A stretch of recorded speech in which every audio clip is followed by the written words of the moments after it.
Picture this. During the pandemic, I would run a steamy hot bath with bubbles and I would light up candles and then I would put the Thrill of It All special deluxe version and I would just like listen to the whole album while relaxing in my bath. That is quite the memory. Yeah. But now we're in 2023 and we are going to listen to a new album called Gloria by Sam Smith. And I am really excited to get to discover, I guess, some sort of like very different sound. I mean, we saw the progression when Love Goes came out, but obviously Sam has changed a lot. And I'm sure that we're gonna see it in the sound. I mean, Unholy obviously was very, very different. So I'm very excited to discover this new album. So let's jump right into it.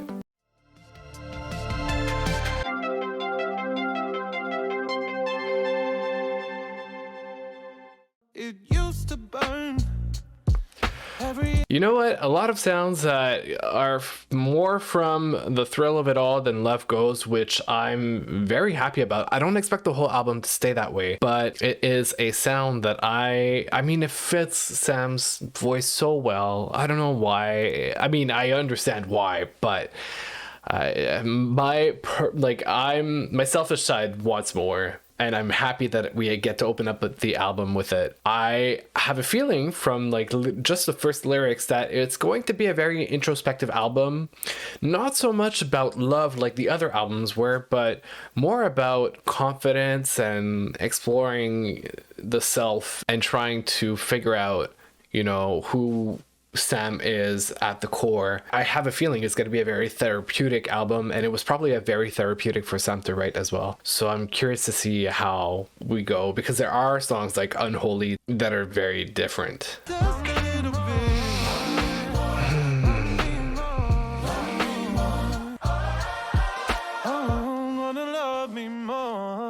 There's something about the mix of Sam with the gospel genre and a choir that just sounds holy.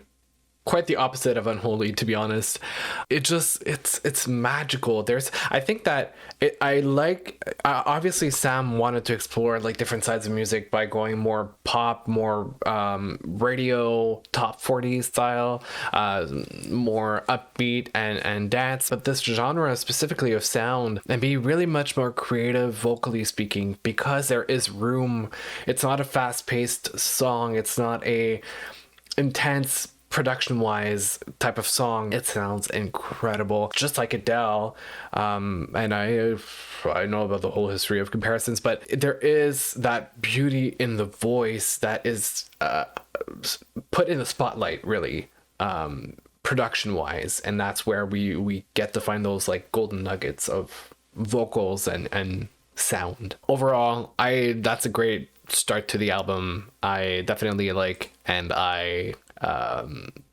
it really reminds me of the Thrill of It All, and I have a sweet spot for that album, so I love that song. Yeah, I'm just already sold for that.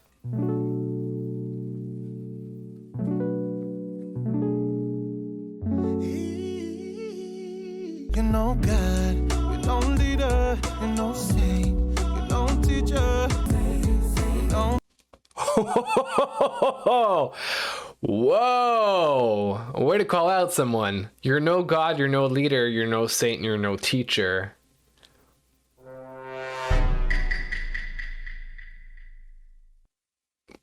Somebody had an ego problem. I think you got on Sam's bad side. Wow. Okay, well, production-wise, R&B, love it. I am very different from what I expected from the album. I mean, it's only the opening and the first few songs, but I really expected it to be a lot more upbeat. But it's a lot more chill, relaxed. Once again, very close to the Thrill of It All. It's just unexpected. I really, in my mind, the album was going in a different direction, but wow, I'm A, presently surprised, and B, kind of thrown off by the subject or the topic of the song. But I also wonder now if the song could be possibly an anthem for the people who don't think that being gay is right. Like, it could be, I mean, obviously the song seems to speak to one person specifically, but it's also like chill, like you're no God. There's maybe one God, you're no representative because XYZ, you know? So it's like a very like open letter to like take a seat and like accept everybody. Actually, we just like went through a couple seconds, and really the key word in the lyrics that really make me think and kind of proves my theory is repent. It says you're no God, give up, you're no leader, repent. And obviously repent has this very strong religious connotation and often is used when people have sinned. So I'm thinking that this song is secretly just a message to people who say that being gay or part of the LGBTQ community is wrong because of religion. It's a response to that. Interesting. I like that depth in the lyrics, if it is a right theory about it. No God, you no teacher, you no saint, you no leader. The harmonies. Oh, I just love a good production. The harmonies. Am I gonna die by the end of the album? Like, is it gonna be that type of album that's like so wow that I'm just gonna be like mentally exhausted by the end? I just hit my mic. This is a great start. Okay. I think that's. Just did it again. Yeah, my brain's already not there. My two brain cells are just like, enjoy your last few minutes of coherence. We're gonna give up on you in just a bit. Yeah. I feel is the saddest. Went into the interlude. As some people say, it flew into the interlude. Hold on. Okay, I can't. I'm not even listening to the lyrics. Let me read it. Having to lie, I feel like this is the saddest and the ugliest part of being a homosexual when you have your first bad love experience, for instance, and you can't go to your brother or your sister and say, I'm hurting. So I was right. It is about that. Wow. It is about that. Oh, Sam. Oh. Okay, so I'm not crazy. My two brain cells were still on the job for a minute. Otherwise, I loved the song, the R&B, the vibe, the instrumentation of it, the production, the harmonies. Sold.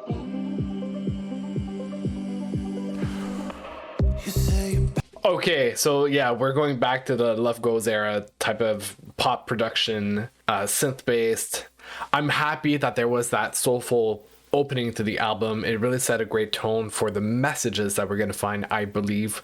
And I'm really curious to see what direction this goes and how we're going to navigate through the album.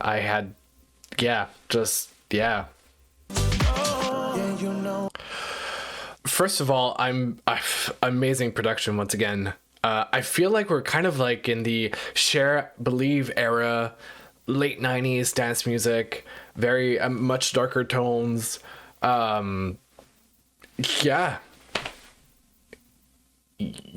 You know what? My two brain cells now are just gone, and they're at like a happy hour or something, just grabbing drinks in the bar, and that's the soundtrack. That's what's happening. Yeah.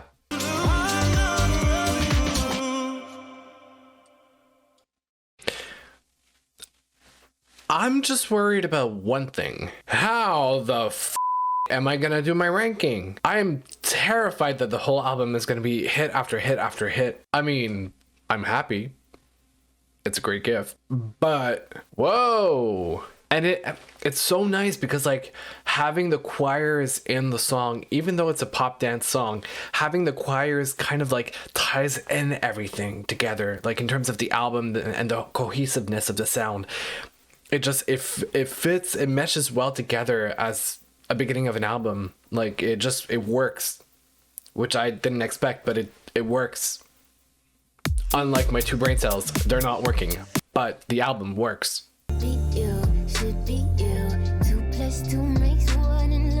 Jesse Reyes, I love you, but the math ain't mathin'. 2 + 2 makes 1. I mean, I get the point. You know what? Because my brain cells are off of work right now, I might fall for it. But when they come back, when they're back in the office writing those receipts and accounting stuff, they're gonna realize 2 + 2 makes 4. So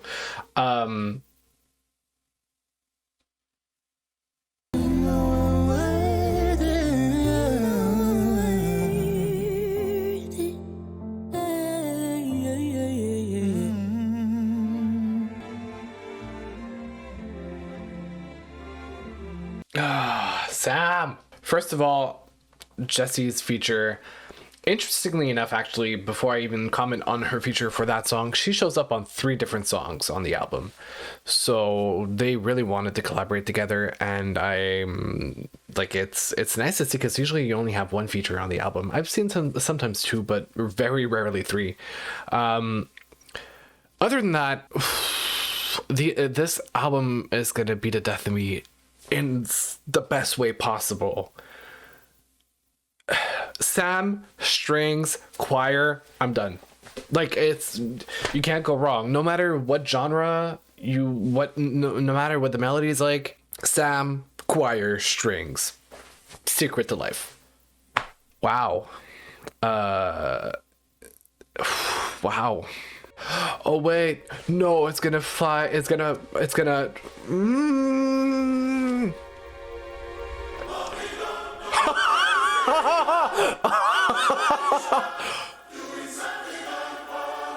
I have chills. Oh my god, and it makes so much sense. Literally, they were talking about being at a club and like going out, and like I'm trying to remember the lyrics. I can't remember them, but like that's what they were talking about. They were talking about like being out on a town, trying to find the right person, the right guy, and now we're getting into like, here's some shit that went down while we were out in the club. Whoa! That is so smart! Amazing!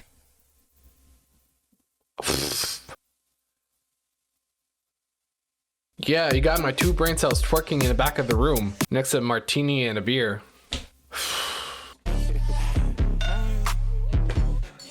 Kick you out if she ever. I wanted to take a minute to talk about the controversy surrounding Unholy, because here we go again. I work at a record label, right? So I have an idea how the music production process happens, and music production has been a passion of mine for many, many years.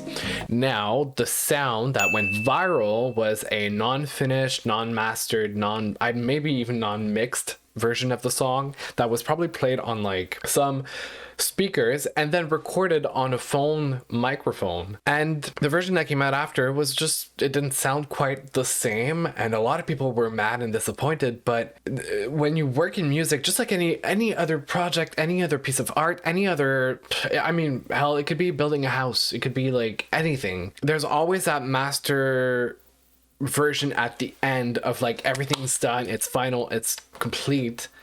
But the process to get there is never like, it's never a straight line, and you don't get the final product immediately. And I think that proves how organic the trend was, or the popularity of the song was, because it was not a final version. Sam put it out for the fun of it, and it caught on. And I think that is a great indicator of the success the song could have, but also it shows that they didn't mean to have like that much of a trend success around the song. They just thought, hey, we're gonna share it because we feel like it and we're having fun. It wasn't even the final version yet, and then it just blew up. So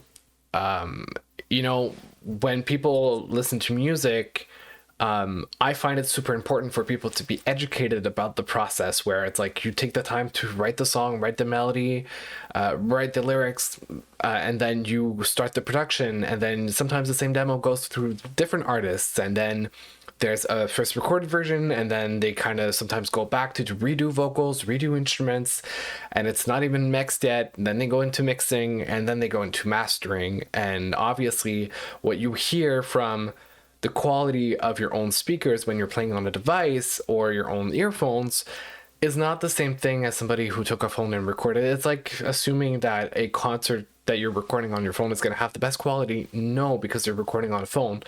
So there's this whole mechanic around sounds, like just a basic element of sound that is important to consider in the equation. And I think that a lot of people missed that.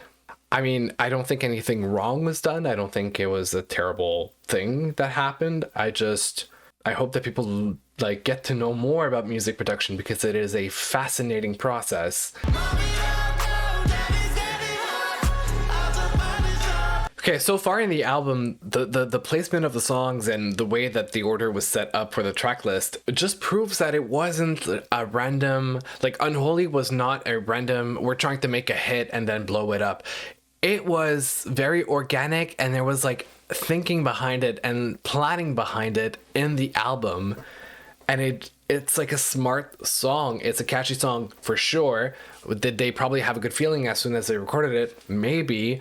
But in the planning of the album, in the complete production of the album, it was planned. It was thought through. And it makes so much sense. And even though we've explored like a couple of different sounds so far in the album, it is still cohesive. So that tells a lot about a creative process and how high quality the album is. I keep secrets from my family, all the ways you've been controlling me. When it hurt, I didn't make a sound. I want to cry. Wait, I just remembered it's called How to Cry.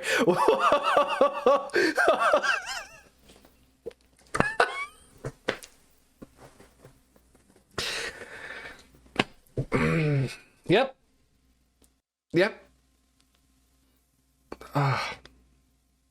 I'm exhausted. We're what, 5-6 tracks in? The song hurts.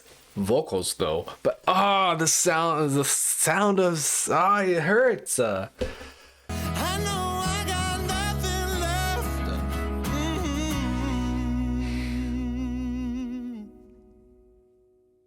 You know what? My two brain cells are in the back of the club right now. They just took a drink too many. One of them opened up about the relationship not going well, and they're both crying. That's what's happening. Ouch.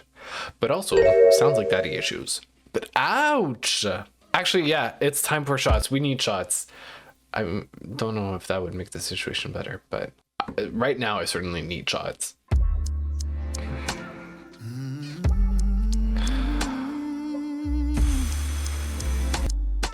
We can play my favorite song. Looking at me, take one shot.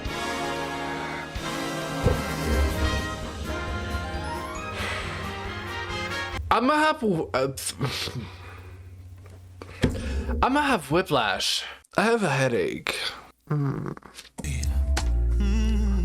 It's so hard, but loving me.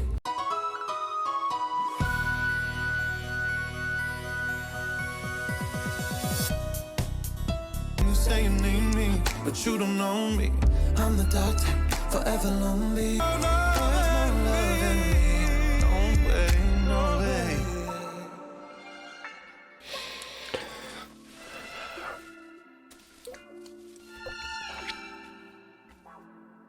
I had no expectations going into this album. I should have had some. Maybe it wouldn't have hit as hard as it did. My body's tired. My brain's hurting. I need you to come. Boys are watching us to run. Oh, Sam.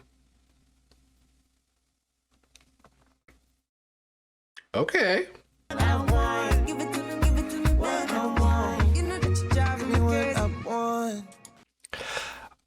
I swear, if we're going into sad hours after all of this, I will die today in this chair. I don't have the mental or emotional capacity to process that right now. So if you can't love yourself, how in the hell you gonna love somebody else? Gonna get? Well, that's RuPaul. Not hard to figure out that sample. I could fill you up with life. I could ease your appetite. Sam is on a mission. No time, can't waste any of it. He's there for an objective. What more can I say?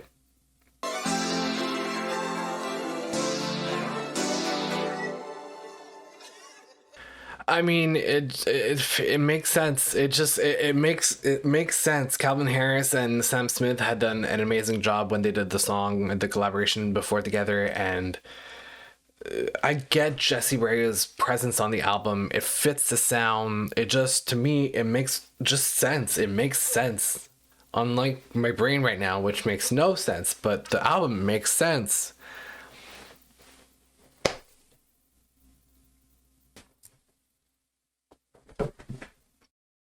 I drank coffee before this. I should be more awake and more responsive. I don't get it. My brain is dead. I don't know what to do with my life. Oh my god. Okay, Gloria, the title track of the album.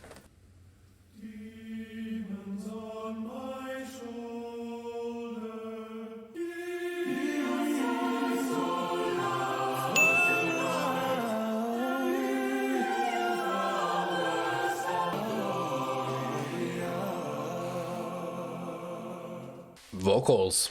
Just vocals.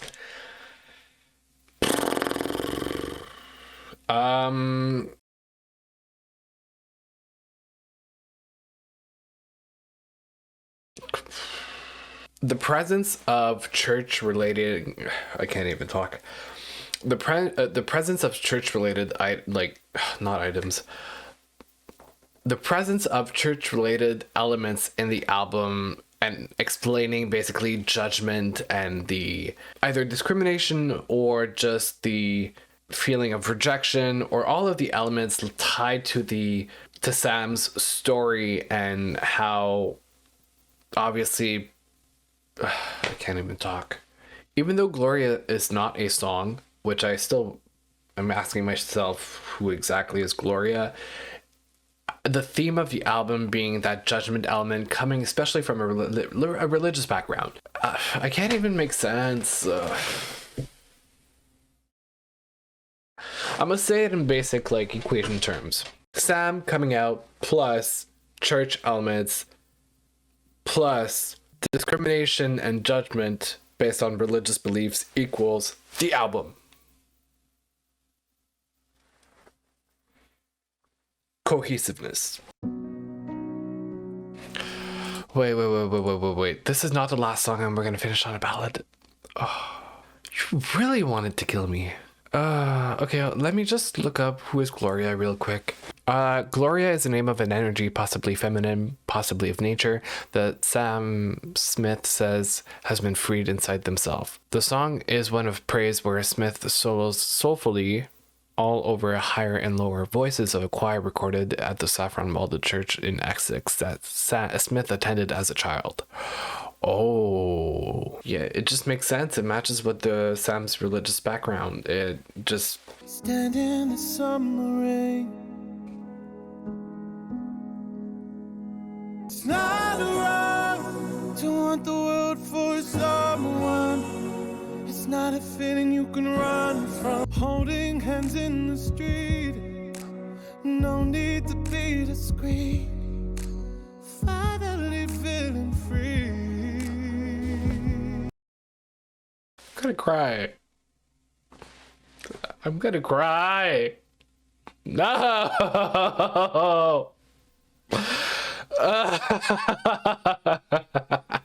I don't want to cry. We love who we love. Yeah, we love who we love.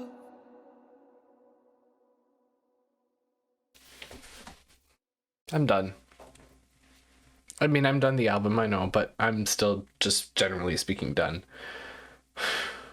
I did not expect that much of a ride with that album. I didn't expect to be abused emotionally, to be massacred mentally, to be hit every second through the whole thing. I feel like Love Goes walked so Gloria could run. It is to me, it's sort of what Love Goes tried to be.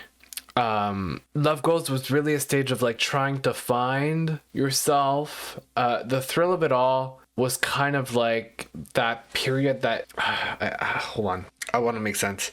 The thrill of it all is kind of the roots, partly the roots of Sam, and Love Goes was kind of like the teenagehood of trying to figure out identity and meaning and tastes and direction and vision. And Gloria is kind of the young adult that figured out where Love Goes was meant to go and kind of circles back to the thrill of it all to go complete circle. Does that make sense? I don't care if I don't make sense. I'm done. This was an amazing album. I don't know how I'm gonna do my ranking. I'm gonna probably cry again when I listen to the recording of this video, and I don't care.